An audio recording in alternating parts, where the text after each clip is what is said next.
So welcome everyone again to what promises to be a fascinating discussion of the clips you just saw and more. The Monuments Men, Saving Europe's Art, a subject that I first learned about during my 23 years at the Metropolitan Museum of Art when Holocaust-era restitution emerged as a major imperative, inspired by General Eisenhower's record on this subject and, of course, by Robert Edsel's amazing books. So let me begin the session by telling you a little bit more about our distinguished guest. I had the honor of introducing Susan Eisenhower last night at the Film Festival opening. She is, of course, the granddaughter of General and President Dwight D. Eisenhower, who was a one-time Gettysburg resident, as I'm sure you all know. Susan has had a distinguished career in academia, government service, high-level consultancy on vital issues like space policy and international security, and has also made her mark as an author with 3 amazing books about her grandparents: How Ike Led, The Principles Behind Eisenhower's Biggest Decisions, Ike in Love and War, How Dwight Eisenhower Sacrificed Himself to Keep the Peace, and Mrs. Ike, Mamie Eisenhower. 2 Novembers ago, she was the guest orator at the Dedication Day observances of the Gettysburg Address anniversary here in town. Some of you may know this story if you're local, because of a combination of circumstances, an ominous weather forecast and a threatened government shutdown, bad combination, neither of which came to pass as it happened. She spoke not from the Soldiers' Cemetery, but from this very stage, where President Eisenhower also spoke from, as you heard, and I was honored to share that day with her. And as some of you may know, and you should know, President Eisenhower performed the very same task, but on the Gettysburg battlefield site back in 1959. Susan's turn came on the 64th anniversary of the President's address. So we welcome her back to the stage where it happened here at the Majestic. Joining her today is Robert M. Edsel, whose extraordinary bestseller, The Monuments Men, shed light on the heroic wartime efforts, as you heard, of the squad of soldiers who saved masterpieces that the Nazis stole during the war and inspired the movies starring George Clooney and Matt Damon. Robert has devoted 30 years of his life to the history and cause of restituting looted art and artifacts and recognizing those who risked their lives to do so in wartime and whose heroic exploits were really not known until he got to the subject. He also founded and chairs the Monuments Men Foundation for the Preservation of Art, which received a National Humanities Medal in 2007, and whose board members include Susan Eisenhower. Robert's other books include Rescuing Da Vinci, and his latest, just out last week, Saving Italy, The Race to Rescue the Nation's Treasures from the Nazis, which is... Remember Us. Remember Us. Oh, yes. Oh, sorry? Remember Us is the new one. Oh. You can't forget Remember Us, Oh, okay. right? Apparently one can. I can.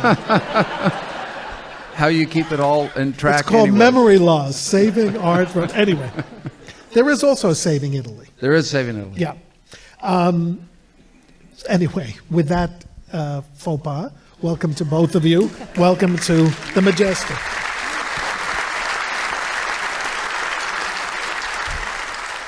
So let's start with, Robert, with the basic threshold question.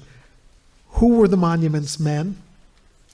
Technically, the Monuments Fine Art and Archives Organization, the MFAA. What was their mission? Whom did they report to? How were they formed? The Monuments Men included women, but of course they were prohibited from serving during combat, so their role really begins at the end of the war, and they play an instrumental part.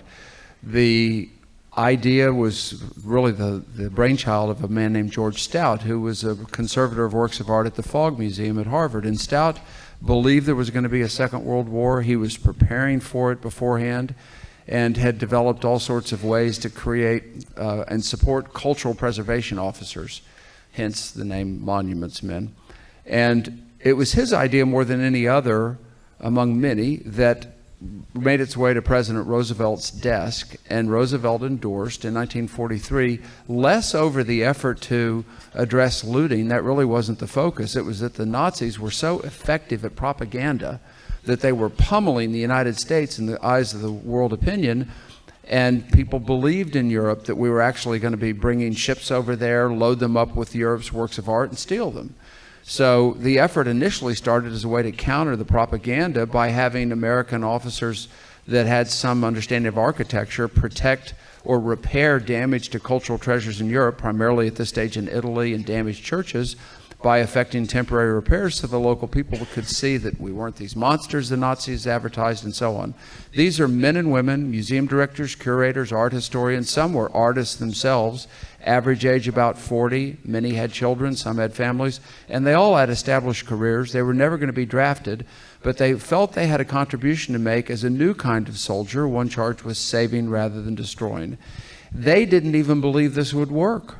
That we had their letters home to wives saying, you know, Army officers are never going to listen to us about what to shoot at and what not to shoot at. But their Army officers were oftentimes half their age. They were the age of students that they taught at university. And these students got invested in the idea and actually incented. And they would find the monuments officers and say, how are we doing? Have we saved this church? Have we protected things? And as the war moved on, the extent of the looting became known gradually, and these officers became de facto involved in the greatest treasure hunt in history to find literally millions of stolen works of art and restitute them. And that's where the women played such an important role in helping decipher what countries these things had come from.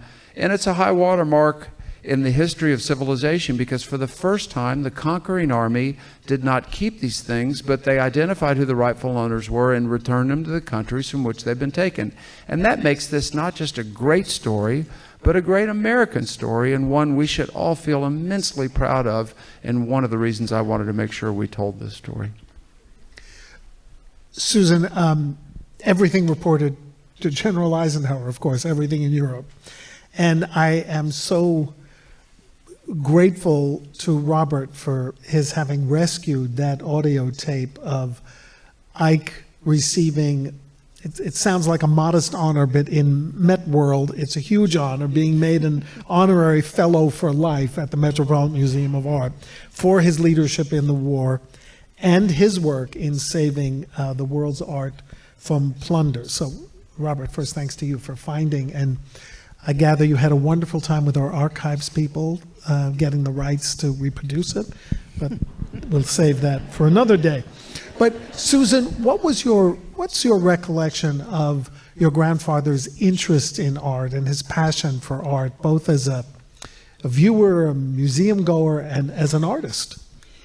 Well, let me say, first of all, I think part of the reason he understood the critical importance of this, if you look at his career, not just in the military, but also later during his presidency, is he really believed in soft power. And soft power is about respecting other people's cultures, about understanding what motivates them. Once General Goodpaster remarked to me, General Goodpaster, who was a very close aide of his, that it's as important to know what your adversaries, it's not just what their military capability is, but what do they love? What do they love? Well, what do we love? What is going to motivate people to go out and actually fight for something? And I think he understood that robbing these countries of their culture is to take something much more profound away from them than just art and objects. It's what they love. It's who they are. He had that certainly on his mind. But in addition to that, he turned into an amateur painter, and he used to kind of laugh. You know, his colleague Winston Churchill took his own amateur painting very seriously. I think Granddad thought that was kind of amusing in a way, because he called his daubs, and he used to say he's got some real duds here. and he would ask Sergeant Money to please, toss them. Of course, Sergeant Money didn't do that. He did not follow orders. He put them in a closet, and then after Granddad died, those paintings came back out. So if you see some real duds on the internet, you'll know that probably Sergeant Money was not following orders that day. In any case, he was intrigued by what it did for him, painting. And there are many times during some very, very difficult decisions at the White House in the 1950s, because he didn't take up painting until after the war. But he would excuse himself from the Oval Office and go up and paint for a half an hour to settle himself, to bring about a sense of quiet and balance, and to allow his brain to think about something entirely different, to kind of refresh it. And so he had both an appreciation for the cultural impact, but also what it did for him. And if I want to absolutely focus on this tremendous gift it is for all of us to have Robert Edsel here today. But let me just end this comment, because we want to talk about the issues around Monuments Men itself. But while we're on the subject of Dwight Eisenhower, let me just say that I discovered, when we finally sorted out the estate situation for my grandparents and my parents' possessions, I came across about an 8-volume leather-bound series of books that the Eisenhower administration gave to President Eisenhower on his re-election. And at the top is the vice president, and then the cabinet members signed this. And it's 8 volumes of art, starting in ancient times, all the way through, the Roman period, all the wonderful periods, including, I think it goes all the way up and through the Impressionist period. What an interesting thing for a cabinet to give the President of the United States. Yeah. Art books of great classical art. We know he didn't like the Cubists and didn't like non-realism, but that's okay. He did 2 Lincoln paintings, right? He did. I actually used one of them in a book once, so in a chapter called Lincoln and Modern Art, because he was a modern artist, yeah. He was a 20th century artist. So back to the Monuments Men, which he authorized. Robert, it's hard to believe the numbers we're talking about. Reading your book again, I was reminded, 1,000 hiding spots alone, 750,000 objects.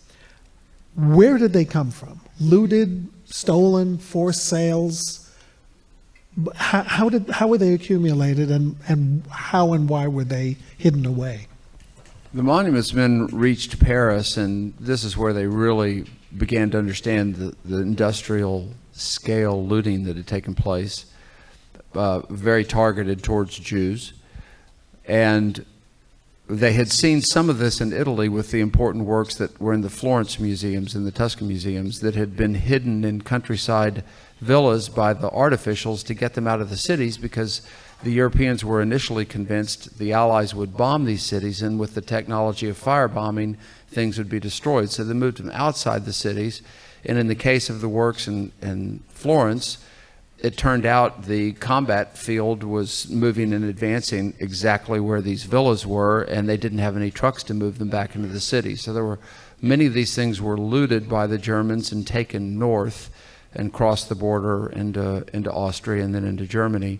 Some were in the northern part of Italy, but in France they were loading up train after train after train with tens of thousands of objects, methods of transportation Napoleon could only have dreamed of. The monuments officers then went into this mode of trying to find these things, and they began in late March 45 to start to find caves, salt mines, castles filled with tapestries, paintings, drawings, sculpture, entire libraries, butterfly collections. If it had value to it, the Nazis looted it. And ultimately, at the end of the war, there were more like 2,300 places on a map that the Monuments Men had determined had stolen objects in them, and that was just in southern Bavaria. They took them to central collecting points. One was in Munich, one was in Offenbach, the other in Frankfurt, in Wiesbaden rather. And there they sorted them. And the sorting went on until 1951, which is why they didn't come back until then, and why one of the reasons no one knew who the monuments men and women were, because by the time they came back, we were engaged in the Cold War.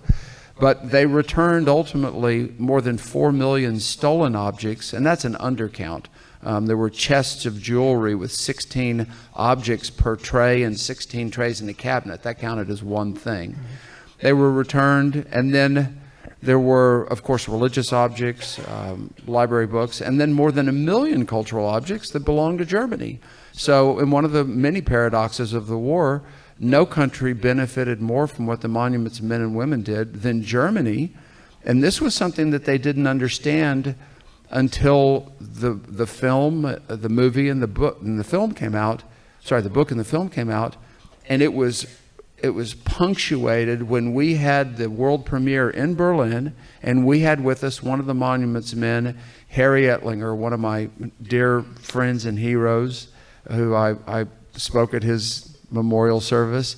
And Harry, who was a Jew who was born in Karlsruhe, Germany, whose family fled shortly before Kristallnacht. He came to New Jersey. He worked several jobs while he was going to school. He was drafted in 18 into the Army. He was a Ritchie boy. He translated documents and then ultimately found the most important painting from the museum in Karlsruhe, a self-portrait by Rembrandt, in one of the salt mines. And it was the first time he'd ever seen it, even though the museum that had it was 3 blocks from his house, because Jews weren't allowed to go into the museums.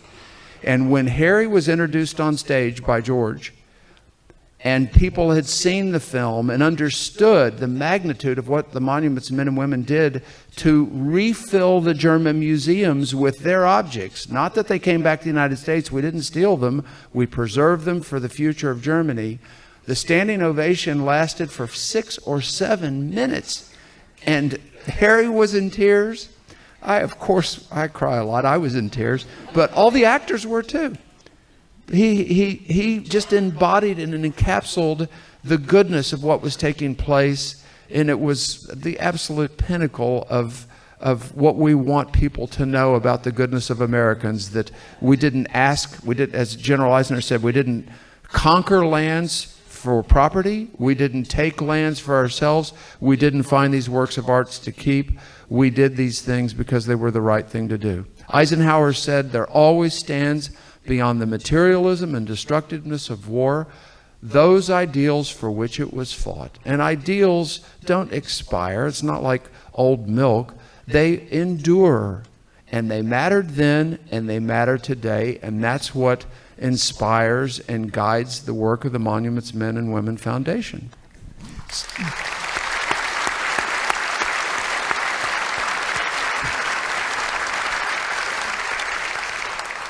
To clarify one point about the history, as these works were looted and stored, they were cataloged meticulously, right? The Metropolitan has a few paintings with the code names on them from wherever they came from. So, but what were they intended for? Were they intended for the notorious museum in Linz? Were they supposed to be for Birch's Garden? Were they for Goering's personal collection? I mean, what do you think the plan was? Or was it all profit? I think there's some of all of that. Conquerors in civilizations past have always seen the power of art as a tool of propaganda, as a tool of power. You steal these things because you can. Mm-hmm. And Napoleon certainly was instructional in that regard, and Hitler followed in his footsteps. Napoleon did it as part of conquering. Hitler actually considered himself a skilled artist. He had some talent with respect to being an architect as far as drawing, but his paintings are lifeless and they're very mechanical. But he was rejected by the Vienna Academy of Fine Arts, and Hitler was convinced that there were Jews on this committee that had done this. And this is when he begins wagging his finger at 16 and 17, and the beginning of this intense animosity towards Jews. So I think in his case, he's trying to create boogeymen. The Germans are great people. They've had all these bad things done to them, and the people that did them were Jews. and Slavs and gays and so on. So he gave the Germans an opportunity to point their finger and say, well, it isn't us. We're a great people. The Fuhrer has told us this. And he tries to use art as a weapon of propaganda to project this uber race that what he was trying to sell. Things are stolen for different reasons. I mean, one of the immense paradoxes of the war is the monuments men find 1,000 Torah scrolls, which are sacred documents not meant to be touched and certainly not stood on, but they found 1,000 Torah scrolls in a room piled about 3 feet high with them just tossed in there. Now, you would think this is the first thing that the Nazis would target to destroy, but they actually preserve them as a result of their desire to create racial museums to show how Jews were subhuman, and these were going to be some of the exhibits. So, as I said, there are these paradoxes that took place, and a very happy story and an incredibly tragic, a very happy ending to a horribly tragic part of history. There was an organization created to figure out what to do with these Torah scrolls because so many of the synagogues had been burned or the populations murdered. And they were distributed, some to Israel and then some to synagogues in England and many in the United States, to new synagogues that were built. So they live on. They continue to tell a story about a community that has been either destroyed or decimated, but found a way to rebuild and repurposed, if you want to come up with a simpler way of saying it, a very, very beautiful element. So, you know, Goering's was greed. Goering considered himself a great Renaissance collector, and Hitler considered himself a great collector, able to see things people couldn't see. He had a desire to build this super museum, the Fuhrer Museum in Linz, which was never realized. Hitler's creativity has to be defined as creating blank canvases. And what I mean by that is he and Speer had all these fantastic plans, beautiful models, but he needed to have a place to put them. So you devastate cities, and now you have a blank canvas. But nothing ever got built. Nothing. By the way, just one comment on the Torahs. It was a breaking of tradition that allowed the Torahs to be put in synagogues in Europe and in the United States, usually in glass vitrines, because the tradition is that if a Torah is desecrated, it's supposed to be burned. But because of the extreme circumstances, many of them were preserved, even those that had been desecrated or partly burned. So one of the monuments men later became director of the Met, James Rorimer, who appeared in the clips. I never met him before my time there, but he was certainly a living legend at the Met. I did, however, know, I mean, no one knew her to speak to her. We just sort of moved away as she passed by. One of the monument's women, named Edith Standen, who was a tapestry expert. She was already in her late 80s, I think, when I got to the Met in the 90s. And although she was long retired, she would come in every day, kind of hunched over, walk slowly through the building, go to her office, do whatever research, go to lunch in the staff cafeteria, go back and go home.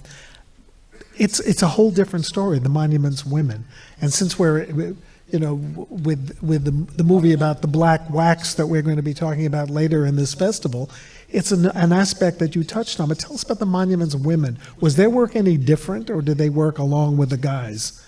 Well, they worked alongside the men, and a number of them were registrars. In fact, for those of you that have been to the National Gallery of Art in Washington, Edith Standen's fingerprints are all over probably a third of the original paintings there, because they belong to a great collector in the United States, Joseph P. Widener from Pennsylvania, outside Philadelphia. And Widener was one of the friends of Andrew Mellon, who was the greatest collector in the country in the 1920s and 30s, who said, our nation doesn't have a national museum of art. We should have one. Andrew Mellon made a gift of $10 million and convinced the government to make a space available on the mall for the National Gallery. And then, where his real gift to the country was to go through and donate, allow the director and curators of the soon-to-be created museum to come into his collection and have their pick of the very best pictures. And then he went to his buddies, Joe Widener and others, and said,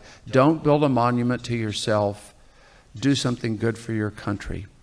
and those collectors came in to the curators came into their collections and made selections, and Edith Standen was the registrar for Joseph Widener, and she knew the paintings backwards and forwards. And so she got all of these pictures into the National Gallery in 1941. Pearl Harbor had happened, and she thought, well, you know what? I don't have anything else to do. I need to serve my country. And she walked right down the street into an induction area and volunteered to become part of the Women's Auxiliary Army Corps. So during the war, during the war, she was a WAC. And at the end of the war, when the magnitude of the theft was known, and these guys have tens of thousands of works of art in the bizarre places, they need people to go through and figure out, okay, well, some of them are obvious. We know this Rembrandt belongs to Karlsruhe, and we know the Ghent Altarpiece belongs in Ghent, Belgium, but there's tens of thousands of other works that are by artists you all know, Monet, Van Gogh, and so on. We don't know who owns them. And so Edith Standen and her colleagues, some 28 other monuments women, came in and did the work that they were used to doing as registrars, and they played an incredibly important role in doing that. The last thing I'll say about Edith Standen, she had a quote one time that to me is so ahead of her time, because she understood social media and the power of appearances. In 1947, she said, "It's not enough that we be virtuous, we must also appear so." The power of appearances, and she got it. And, you know, that's exactly the point you saw in one of the clips about the mistakes we made in Iraq in 2003, is we didn't understand the magnitude of what can happen if you don't do this. We know the magnitude of what can happen if you do it, but if you don't, that's really the strongest reason to be doing it, because the cost to your reputation and the criticism that you're going to be receiving, justly so, is magnitudes beyond you can imagine. Before I ask Susan another question about the general, you touched on the Ghent Altarpiece.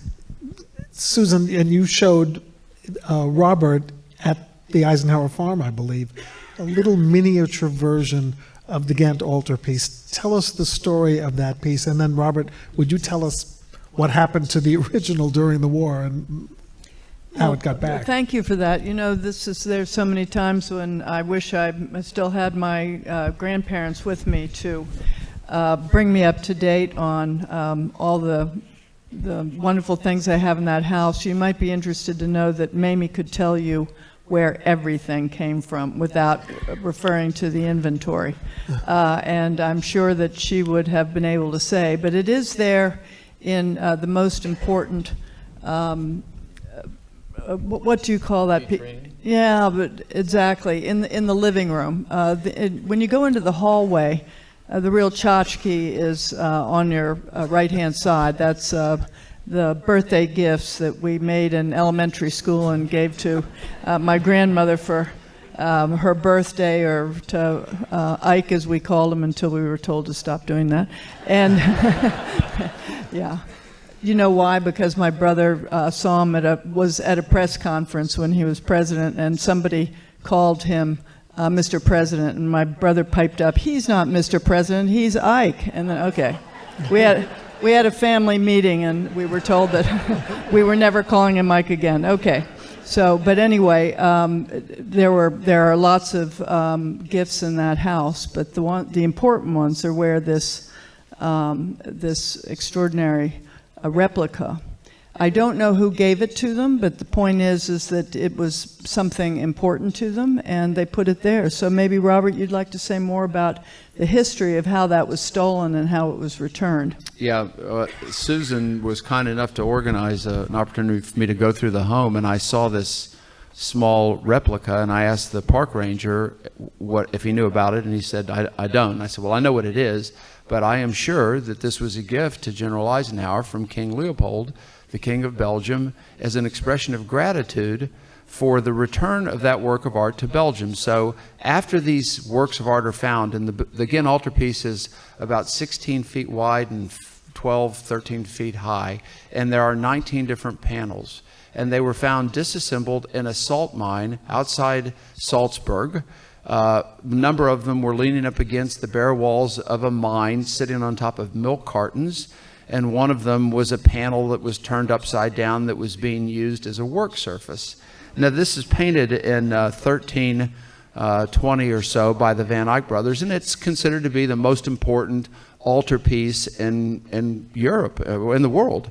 And it was something Hitler always wanted to loot and succeeded in doing. So the monuments officers find it, they take it to a collecting point. Everyone knows what it is and where it belongs.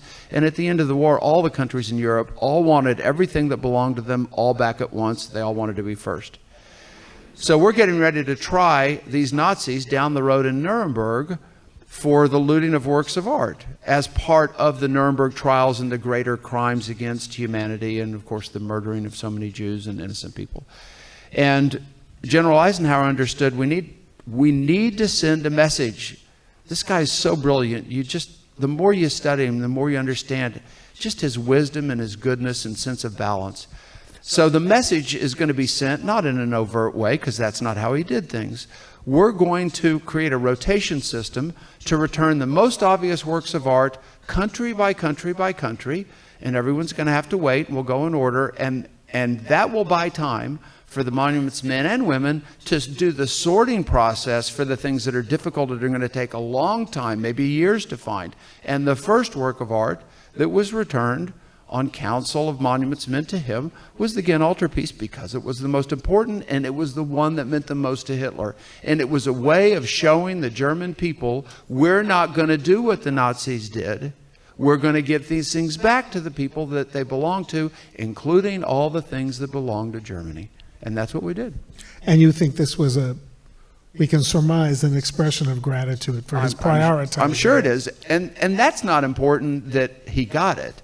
What's important is it mattered enough to him. There was a sense of pride about having it in this venerated place in the house. Well, I'd like to add that I buy your theory. And the reason for that are the things that are in that display case are all given to my grandparents by the Queen of England.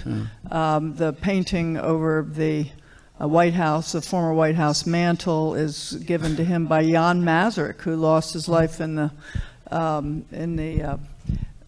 communist uprising in Czechoslovakia. So that really is the room where the things of official value, personal value, but still of the higher level are placed. Let's go back to a little farther back in time to the Italy campaign before D-Day, and Eisenhower's famous order when he looked at the Abbey at Monte Cassino, for example, and said, respect these monuments as far as possible, making clear that if you have to choose between men's lives and famous buildings, the men counted more, and as he bluntly put it, buildings must go.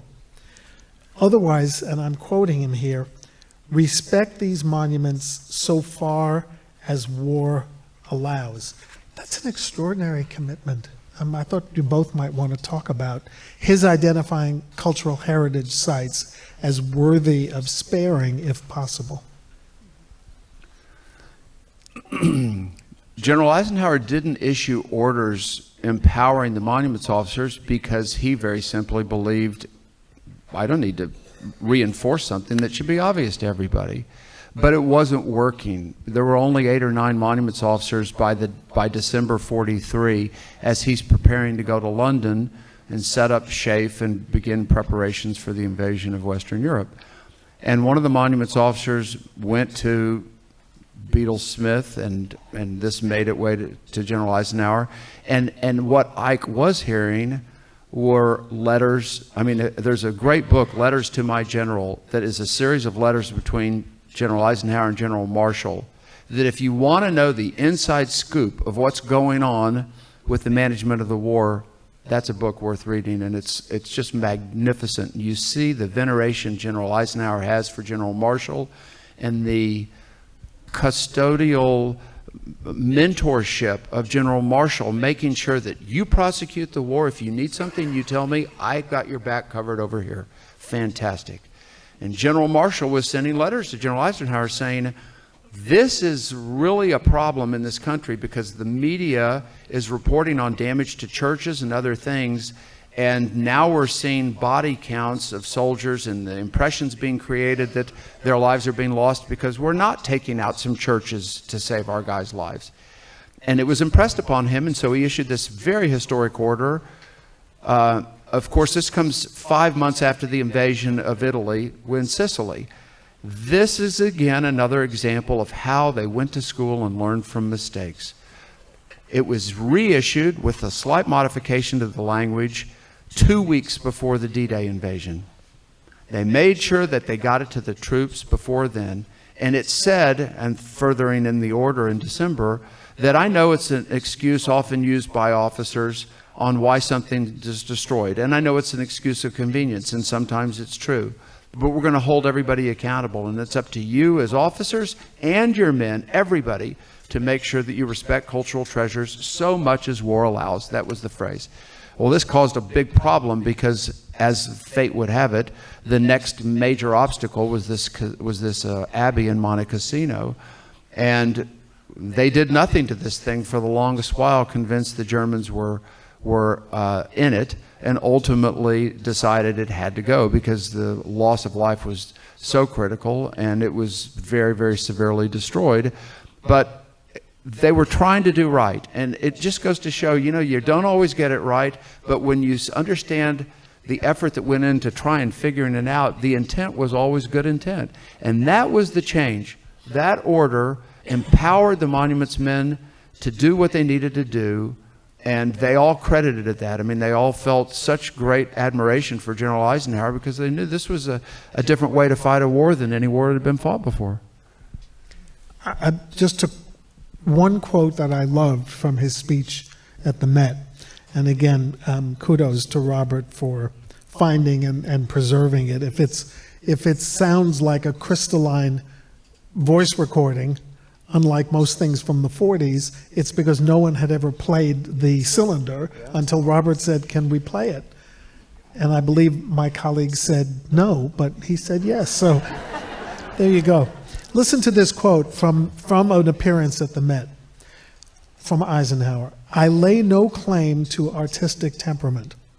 It may seem strange that a representative of the science of destruction should appear at a place devoted to preserving culture." Well, as you two are discussing it, it doesn't seem so strange that he found a way to justify some measures to preserve the culture that was opposing the Allied culture. Well, that's true, and there's another quote of his that I like the most, and this is a good chance to hand this to Susan, but this is a replica of the Congressional Gold Medal, which were awarded to the monuments men and women, and we worked with the artist that designed this before it was presented, and we insisted, and with some reluctance, the artist agreed.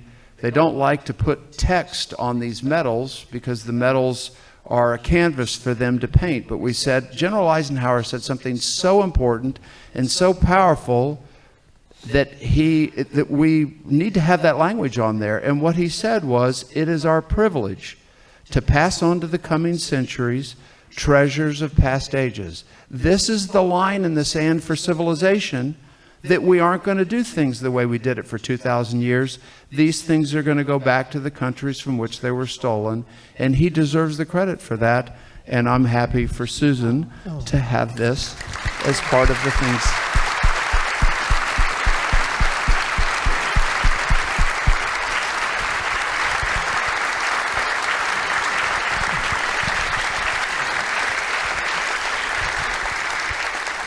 Well, Robert, I'm so moved by this, I'm not sure I can talk, but I just want to say to all of you, this medal, as given to the monuments men and women, was an award that Robert Edsel convinced Congress to give. This is the equivalent of a...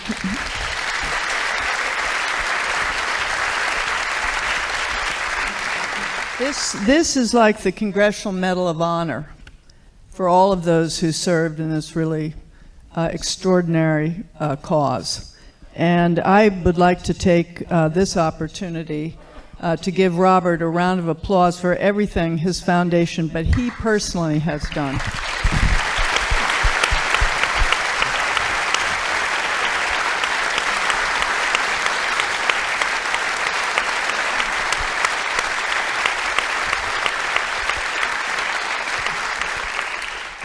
it's hard to follow that. But, Robert, before we end our discussion, I would love to give you the opportunity to talk about your new book. So tell us what you can about it. I know Tom Brokaw has praised it extravagantly, and it's gotten great early reviews. So tell us about how you've gone back to this story and what you've found in there that's new. Well, Remember Us is a departure from my work on preserving art and culture, and for all that we've gotten done in trying to change the world in a positive way in that regard, I think Remember Us is even more important. And I say that, I mean, I believe there'll be a film on it too. I say that because the book's about our freedom. The book tells you what the cost of freedom is, and there are plenty of painful parts because it's ugly sometimes, and it's devastating, and it's heartbreaking. And we follow the lives of 12 men, 101st Airborne, 82nd Airborne, Native American, Jewish immigrant to the United States, twins, co-pilots that were allowed to fly together in 1943 on bomber planes, black tankers, grave diggers of our cemeteries that we were more comfortable handing a shovel to a black American soldier than we were a rifle. The worst job in the war. Tactile, horrible smells, dangerous. So, you know, what does happen to a soldier when he's killed on the field of battle? And when we see it in movies, our telling of World War II in movies and films, we didn't want to be involved. We were attacked. We were horribly behind. We caught up. We got engaged. We fought. We won. We came home. We declared victory. We moved on. But there are 405,000 Americans that didn't come home, and there are millions of family members whose lives were changed forever as a result. So when we're through telling what happens to these 12 men during the war, some of whom make it, some of whom don't, then we go inside the homes and make sure that you know what it was like for those families. But we work our way to this transcendent moment of humanity, another great contrast in the most destructive and brutal war in history, where the people in the Netherlands were trying to find an answer to the question, how do you thank your liberators when they're no longer alive to thank? And they created a grave adoption program that started in January 1945, even while the war's going on, where every single one of the 17,800 Americans buried in that cemetery had one adopter for each person to watch over their memory forever. And they promised to do it, and 80 years later, 100% of the graves have been adopted this entire time period. However, they only have 20% of the names and addresses of the American next of kin. So in many instances, these Dutch people have photographs or unsent letters to family members back here, and they don't have the names and addresses of the American families. Today, there's 10,000 American boys there and 4 women. It's 8,300 graves and 1,700 names on the walls of the missing. And those of you in this room from Pennsylvania should feel very proud, because 10% of the boys that are there are from your state.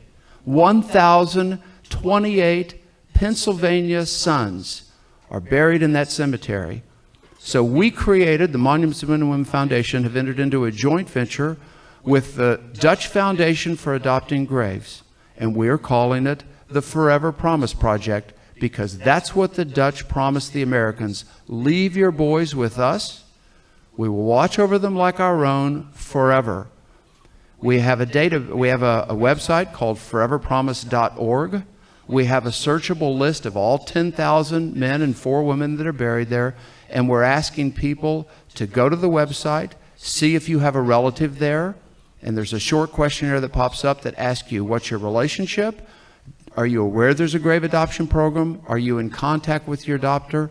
Would you like to be in contact? Will you give us permission to make that introduction? And we should help the Dutch complete a project they started 80 years ago, because it's the right thing to do, and everybody can help, and I need your help for us to be able to complete that project. So foreverpromise.org. Remember Us tells you the story. Foreverpromise.org is the call to action to engage all of you. And I know so many of you are not happy about what's going on today. I know you're concerned about our freedom, in this country, this is a way to do something about it. It's a small step, not asking a lot, but it's an important step because we can't do it without you. So thank you very much for that.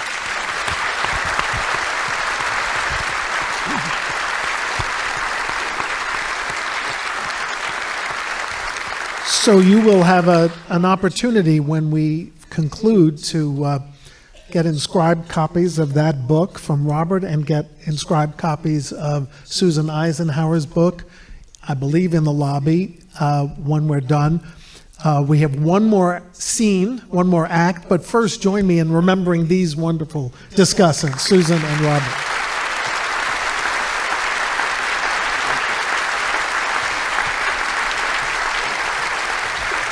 So, how do you end a program that has been so illuminating and so deeply moving? We think we found a way, because 66 years ago, the voice of our times was born in the West. Yes, she's just celebrated her 86th birthday, and she's between engagements, and she's here in Gettysburg. She's a dear friend and a brilliant talent. Please join me in welcoming Judy Blue Eyes herself, Judy Collins.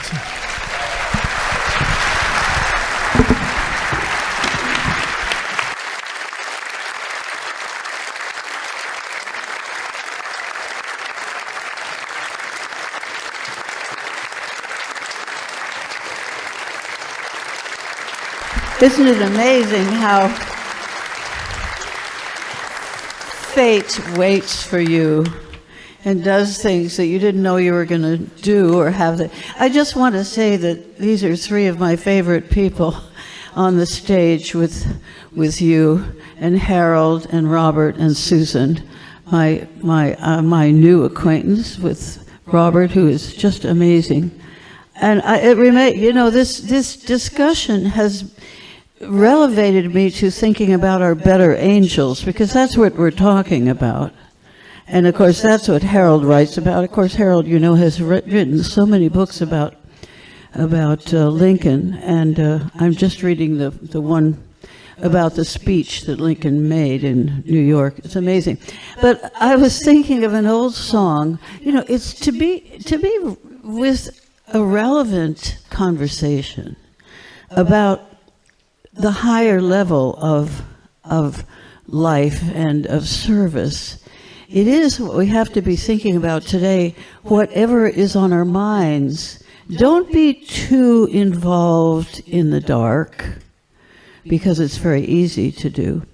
But think about all of these things that Robert's been talking about, and Susan and Harold have been. They're higher order things. It reminded me of an old song that I just somehow floated through my mind. 'Tis the gift to be simple, 'tis the gift to be free, 'tis the gift to come down where we ought to be.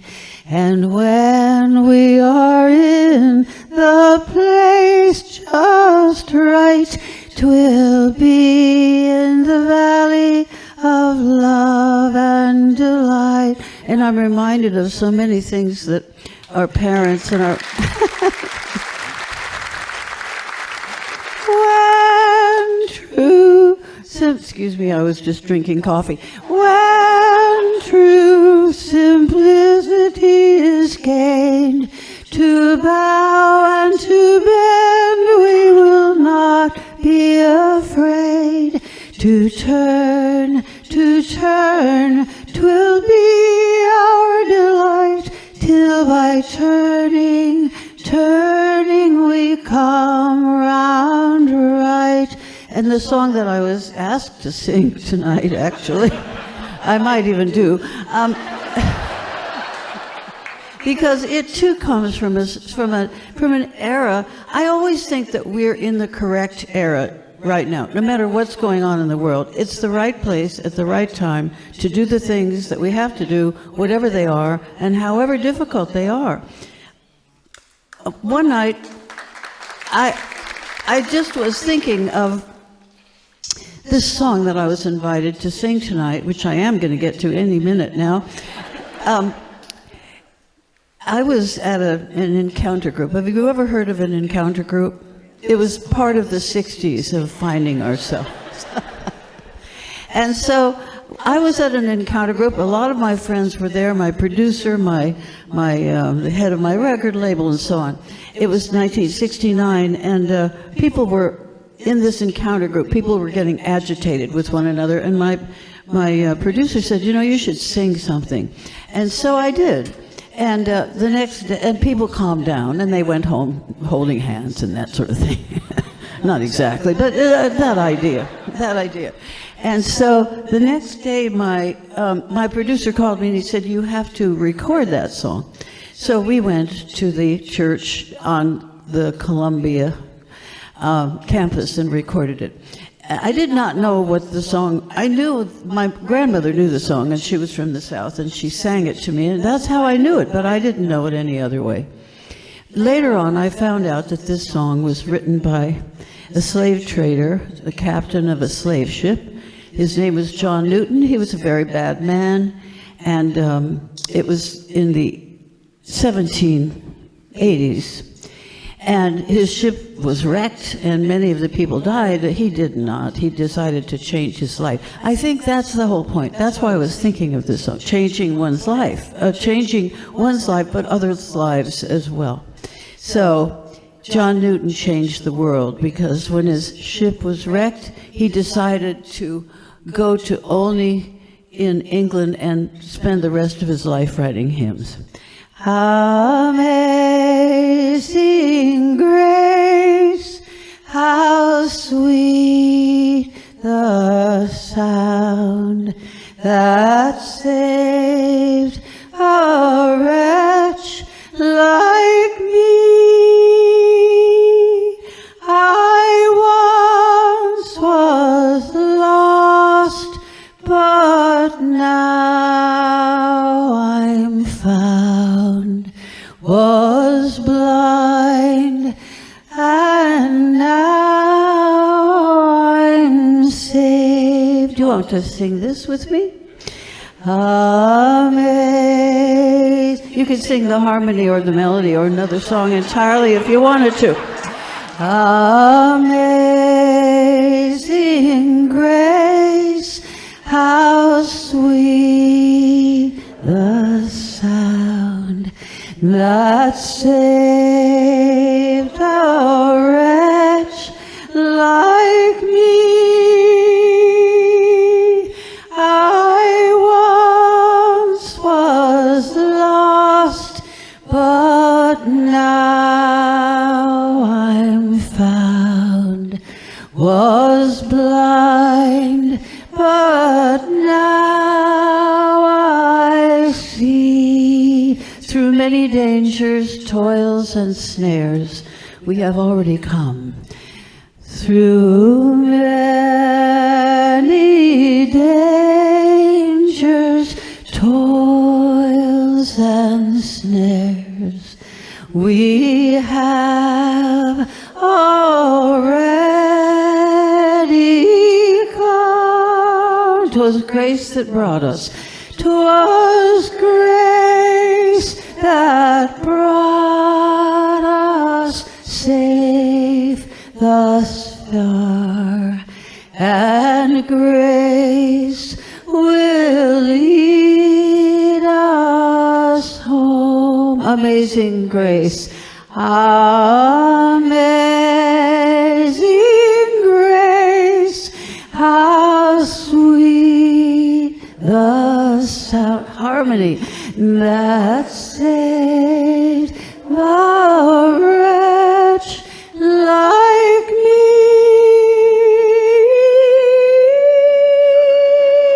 I once was lost, but now I'm found, was blind, but now